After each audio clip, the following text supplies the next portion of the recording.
All right, welcome back to Restaurantopia. We have a nice short episode here that's appropriate for the times and really appropriate for any time, but especially appropriate for now because we've got some inflation and market issues. But I'm going to talk about proper ways to take care of your fryer oil. We are excited to announce the Restaurantopia VIP Text Club.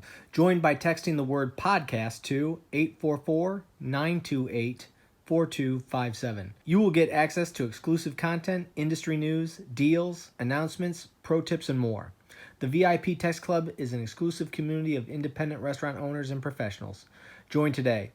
Message and data rates may apply. Please check our website for our terms of service and privacy policy. Imagine a perfect world where you can build a restaurant, open the doors, and make loads of money. Unfortunately, those days are over. It takes great leadership, hard work, and long hours to operate a successful restaurant. Together, we can make it happen. This is Restaurantopia. And I've got restaurateur extraordinaire Anthony Hamilton joining me today. Whoa. Let's not set expectations too high. Oh, I'm setting them high, but that's a lot of pressure. You got to come in hot. That's okay. I will. But man, that's a lot of pressure to start to show off with. I will guide you through this, and I just need you to pepper in some little bit of Anthony. Okay, I'll do what I can. Okay. All right. So proper ways to take care of your fryer oil. Okay. A couple things. What's fryer oil? Fryer oil. So that would be the substance that you put in a fryer vat and you heat it up. Okay, I think I used that to once. A certain temperature, and then you're going to put food into it to cook the food. I remember I remember that now. It's been a while since I've been in the industry. Yeah, I'm sure. When I look at fryer oil or shortening or whatever you want to call this, it's one of the few things that you purchase that you don't sell. Yeah. And there are some other things, but it's typically, depending on what kind of restaurant you have, you're buying a decent amount of this, and it's not on your menu. It's not something that you typically think about in your food costs necessarily. It's one of those unsung expenses that we largely don't account for. Right. So with that being said, again, if you're not managing it and maintaining it and doing those things and having a system for it, it can get out of control and it can affect those bottom line numbers. So keeping in track and maintaining it and buying it, how you buy it is very important. So the first point I want to talk about in this is what product should you be buying? Okay, because there's various different products you can buy. This in of itself is something that I don't know that a lot of people put enough emphasis on. Well, and I think because it is a product that you don't sell, it's a lot of times operators, it's a race to the bottom. Yeah, that's a good point. So they just want what can I get the cheapest? What can I get? And I'm even shopping distributors, and this guy's $1 higher, so I'm going to buy it from this guy. Like they're just trying to get the bargain basement bottom line price that they can get. Yeah. Not all oils are created equal. Exactly. And also the way you take care of the oil, the $1 that you're going to go and try to save, or $2 you're going to try to save a jug, instead of like bringing in a whole new distributor that's got $2 cheaper, and then you're buying other things that are potentially higher and going through that circus. Yeah. If you just take care of the product, the $2 could become very irrelevant quickly. Yeah. Are you buying the right product? When should you buy cheap commodity, or the inexpensive commodity product? When should you buy higher value product? I think your concept has something to do with that. The type of food that you're cooking. I'm very familiar with a Middle Eastern concept in our market that uses peanut oil. They only fry two things. It's a part of their menu, but it's not like they're not doing chicken wings and appetizers and deep fried, all this stuff. Like they have two items on their menu that are fried, and they use peanut oil. So they're. I love peanut oil for a lot of reasons. Most importantly, because that's such a high smoking point, which means that the oil kind of doesn't defragment or tarnish as quickly because it can handle higher temperatures. Right. But there's a big problem with peanut oil.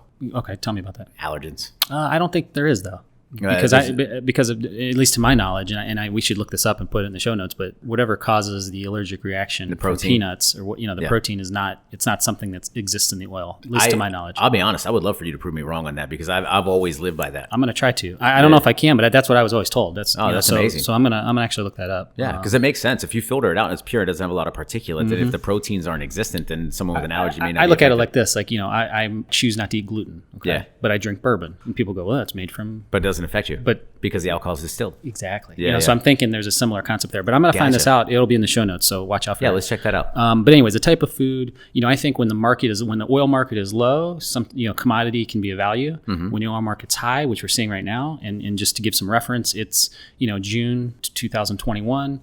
The oil is double. It's easily double the price it was. How long ago? we're talking within the last 6 months. Jeez. 4, 5, 6 months. And it's continuing to climb. Yeah. So I see why this topic is incredibly relevant right now. Yes, absolutely. So as those markets rise, these higher value oils, whether it be peanut oil, whether it be high oleic oil, whatever, like higher value added canola oils, those things become a better value because of the life you get out of the oil and all those things. And it'll come down, and I'll talk about this a little later. It really comes down to your cost per day, not your cost for the product. Okay. And I'll get into that a little bit, but that's the first thing. So are you buying the right product for your concept and all those things? The number 2 thing, are you filtering daily? Okay. Now, it's recommended, and I would recommend that you figure out a way to filter twice a day. Okay. And people are going to go, what are you, nuts? I don't have time for that. You've got however many day parts that you're doing, breakfast, lunch, dinner, if you're just doing lunch and dinner, or if you're just doing dinner. But if you're doing lunch and dinner or the breakfast, lunch, dinner, you should be filtering twice a day. So how do you rotate your fryers? How do you do that to where, you can get it cooled down? And, there's going to be a system to that. But I think it's very important to do that, at the end of the day, of course, is the easiest. Do it after lunch, end of the day, after lunch, end of the day, and figure out a rotation to be able to do that. What's your thoughts on that? Yeah, I see both sides. It's absolutely imperative to filter your fryer oil as much as possible through the paper too. Like if you can get the paper, not through Chinois. I'm going to talk about filtering. Yeah. Okay. So that part's incredibly important. And the issue is most people, maybe we could talk about automated versus manual down the road a little bit. With a traditional deep fryer, like you got to dig your arm down in there, scrape the sludge off the bottom, because that's really what's breaking down your oil, right? There's a lot of water and particulate in there that's what's it called? Gumming up we'll just say gumming up, right? It's breaking down your oil, or simple terms.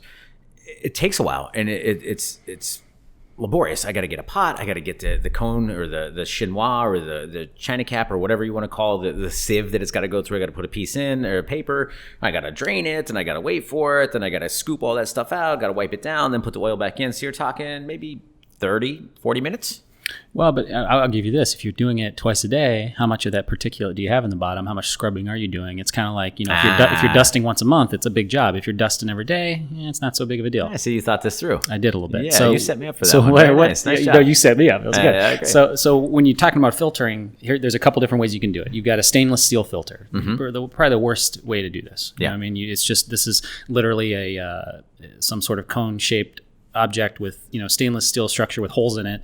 A lot of particulate is able to get through. It only collects large chunks of things. And there's a couple different. There's one called a chinois fine dining we use all the time for sauces, and that's a pretty effective one. It's a really really fine mesh sieve, but it's still not as effective as the paper cones. There's still stuff getting through there. Absolutely, there's particulate getting through there. Absolutely. The second one I want to talk about is paper. Paper is inexpensive, but it can clog up easily, and it absorbs a lot of oil. It steals some oil from you. So it steals the oil as you're filtering. No question. The one I think is the most effective is a fiber filter, because these can be a little bit more expensive, but they can be reused, and they do remove the smallest particulate. So love it. Figure out what's the best for your operation. There's also a fourth. There's a chemical filter.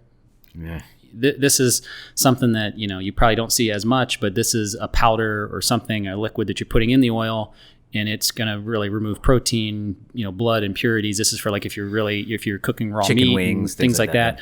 It's also referred to as polishing your oil. That's another term that's used. I would challenge anybody to give me that product, because I've seen so many of them. Being a chef, people always came in, and this is not new, and they would try to pitch all these products.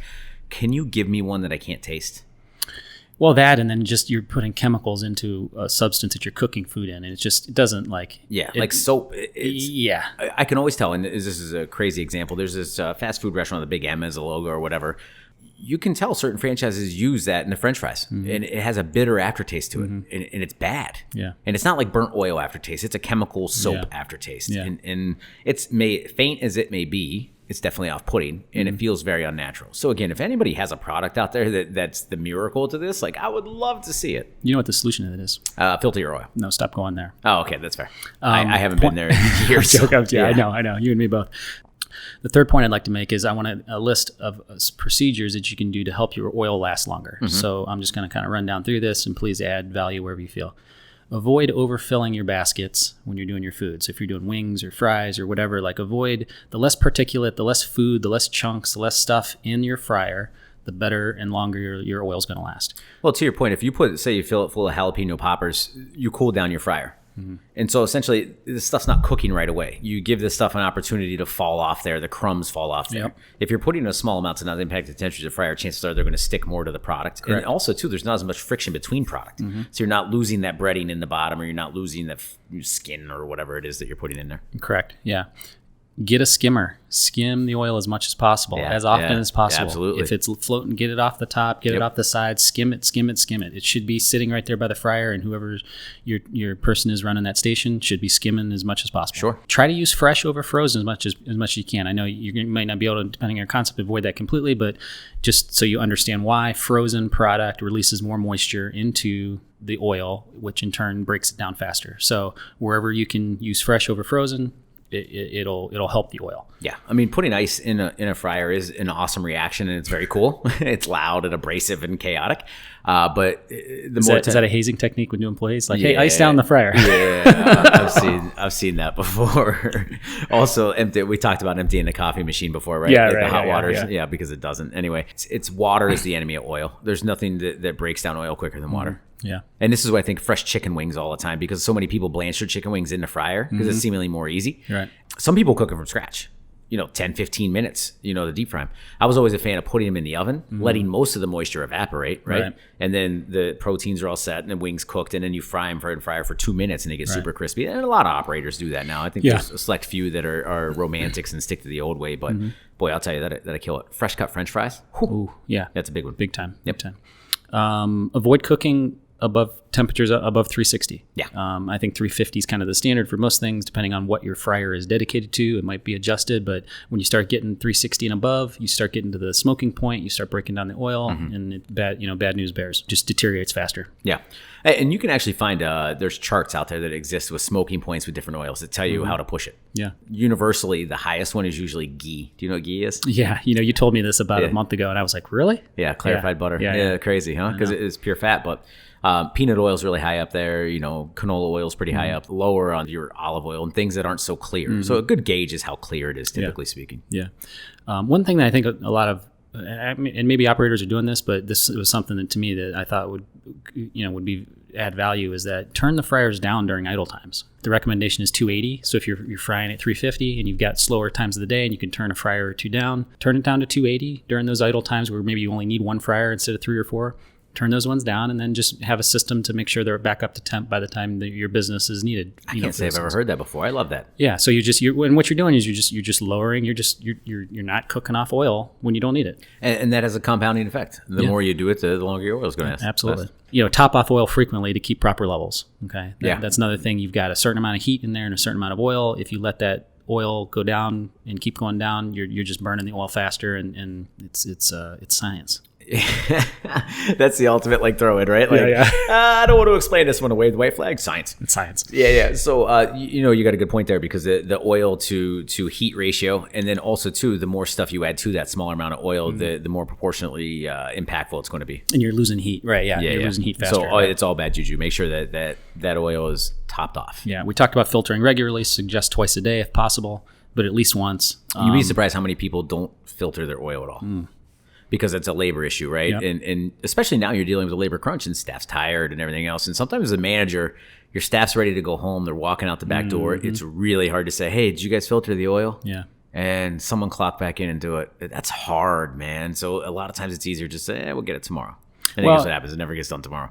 Well, and should that be a morning activity? Because the fryers should be they're cool, they're ready. You know what I mean? Unless you're using lard or something that solidifies. You're maybe the morning is a better time. I don't know. You'd probably be better. It filters easier when it's hot. It has less viscosity when it's hot. I think that's the proper way to describe this. Yeah, I think that's right. Yeah, it's science. It's science. Exactly. Definitely. There's a lot of science in this. Tons of science. Next point: clean or boil out the fryers on a regular schedule. Make sure you're removing all the cleaning agent, make sure you're drying it completely, and then filling it back up with oil. Well, Bill Nye, I have something for you here. Yeah, please. Yeah. So I'm a big fan, and again, a lot of people have come with products, and these are the silver bullet to cure all your ails. I would drain a fryer, filter it nicely, and then plug it back up, and I would just put water in there.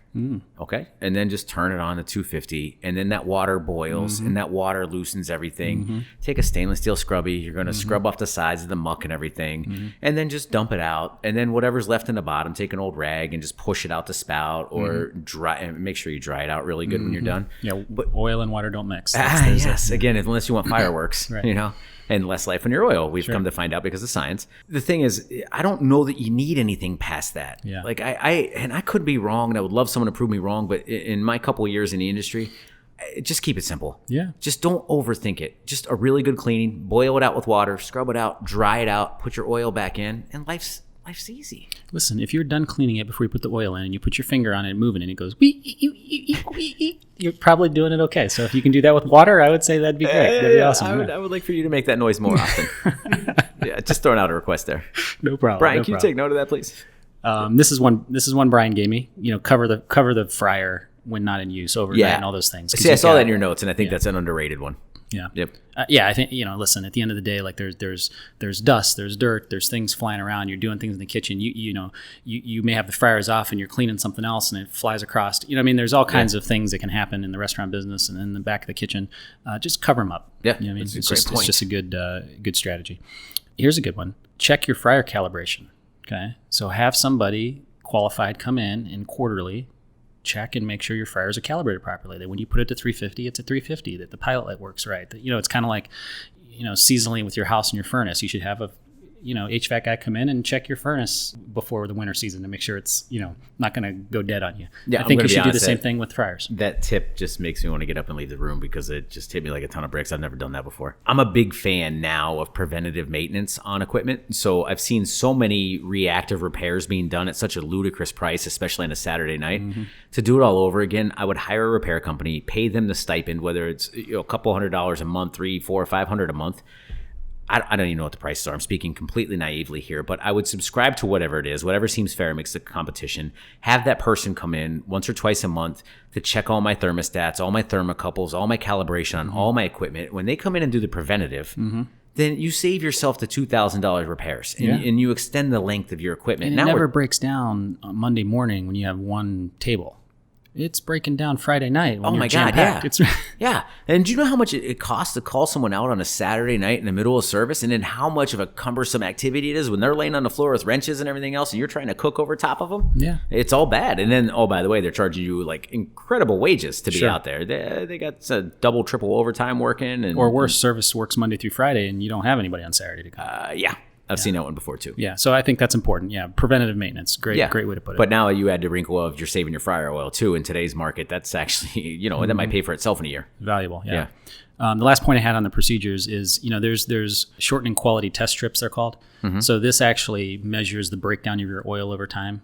I don't think this is something you need to do all the time, but I think if you have a certain oil you're using and certain temps and menu and things that you're doing, you can do this one time and see what the life of your oil is like. If you decide to change procedures, you can test it after and see if you get longer life. And really, this is a little bit more science, but to do that, to see how air quotes, but to see how the oil breaks down over time, and this is something you need to do constantly. So if you change the menu up, or the concept up, or you're changing oils, you might want to do it again just to see what it looks like, because you want to have knowledge of like my oil lasts me 8 days when I do it this way. Now I know when I buy a jug of oil or however much oil it takes to fill up that fry, I know my day cost, which I'll get into. So unless anything changes drastically, you could probably do that once or twice and know your baseline and have a good idea. Last point, figure out your cost per day. Okay. Stop worrying about what it costs you to buy a jug and figure out what your cost per day is. Then track the variance. Now let me give you a scenario. You say, well, I change my oil every 7 days. You know what I mean? And you're thinking, okay, I just take this 2.5 jugs, whatever that costs, divided by 8 days or 7 days, and there's my number. But what you're not realizing is that every day your guys are topping off the oil. You're not adding that in, right? Because of maybe the misuse or whatever they're doing. Make sure that you're looking at a cost per day and get all the costs involved. And I think it's okay to have, set up a log, for filtering, cleaning, changing it, topping it off, and have it there so that the employees can log what they're doing so that you can understand accurately what the numbers is, because this seems insignificant, but you're spending all the time racing to the bottom to buy the cheapest product. You can do that. You can buy the cheapest product, that's fine, but let's manage it and make sure it lasts as long as possible. Yeah, I think there's more dynamics to it than just case price, right? Absolutely. And you could graph this in Excel or something very easily too. You know, just type in the digits and graph it, and you can see, you know, what it looks like. Oh, you already got a graph. Fantastic. I love it. Now this is an easy way to look like, okay, you know, what I pay for it and how many days, and it tells you your cost per day. Yeah. Okay. But this doesn't do the work of what are the actual costs. You know what I mean? So it takes me 2.5 jugs to fill it, but I have another half a jug for the week to, you know, so it's 3. You know what I mean? Okay, now, right? And so now I go, and now I'm implementing skimming, I'm implementing filtering, I'm implementing, you know, temperature, or, you know, whatever it is, all these bullet points we talked about. What is it then? You know what I mean? Just some stuff out there. This is a volatile market currently, and oil is high. So hopefully some of these things will help you save some money and operate and have a, you know, maybe even, you know, better quality experience for the food as well. No, I love this. Let me put a cherry on top real quick. Please. Make sure you have a good system. You know, and I was at an operator. It's a local regional chain independent, and they do a lot of fresh cut fries. They had 4 fryers lined up, and every fryer had a different day's grease in it. And so that's how they did. They figured out that they get, you know, 4 or 5 days out of their fryers in their operation. They have it charted in a little date thing, who changed what fryer. But the first fryer is brand new oil. The second fryer is second day oil. The third fryer is third day oil. The fourth fryer is fourth oil. So they use that 4th day fryer oil to blanch all their fries, because they're going to ruin the oil and throw it out tomorrow anyway. So they blanch all their stuff in there. And then when they fry them up to crispy, because usually fresh cut fries are a 2-step process at least, you blanch them at a lower temperature, and then you put them in the fresh oil to crisp them up. And it's a magical system. They did a really nice job with it. Now, granted, they've been in business for like 40 years or so, so they've tried and true.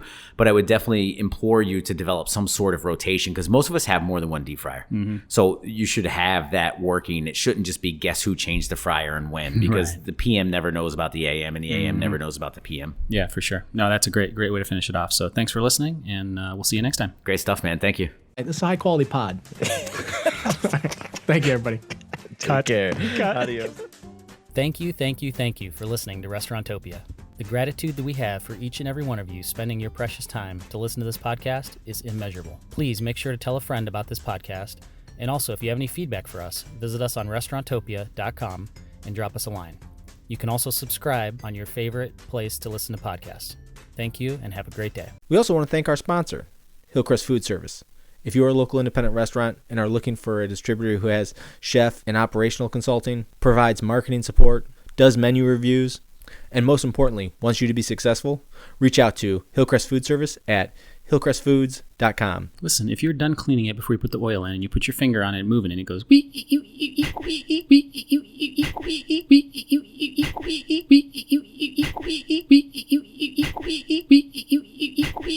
you're probably doing it okay. So